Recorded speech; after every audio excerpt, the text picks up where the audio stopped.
اجي جونتو حاكم. يا خلاص هيدي مش نورمال. بلاد بطاقات.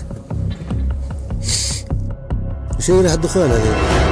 ثلاثة أسباب علاش لازمك تبطل الزطلة. الحاجة الأولى قلة التركيز، أفكارك تولي مهمش. بار إكزومبل كي تجي تكذب تقول كذبة تحلب على روحك اللي أنت قاعد تكذب. شو ريحة الدخان هذا؟ صلي على النبي ما تكيفوش حتى الزطلة لا. هو أنت يا شباب زطلة لا زادة؟ مبطلها الزطلة ما تكيفش الزطلة يعني. والله اسأله حتى هو قال بكري أعمل نفسين قبل الخروج قلت له لا. هذه هي قلة التركيز نتاع الزطلة. نتعداو الحاجة الثالثة. يا ودي الحاجة الثانية تو فيديو فيه 3 أسباب وأنت قلت سبب واحد. يركز يا أحمد.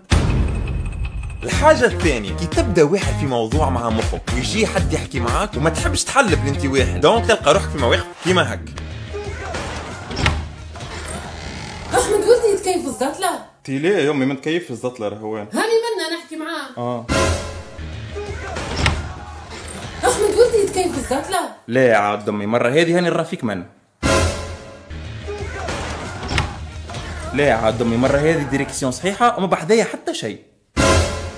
الحاجة الثالثة الابهام، تعمل لك مشاكل في الريلاسيون نتاعك حتى مع صاحبتك. مش قلت لك وقف الجوينة ترى مش يضروك؟ ريت روحك ما عادش مركز في شيء، هذاك علاش لازم تبطل الزطلة. أنا منا نحكي معاك.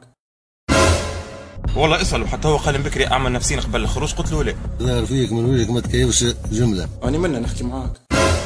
وهذا هما 3 أسباب علاش لازمك تبطل. ايش بيها كاميرا قاعدة تهبط.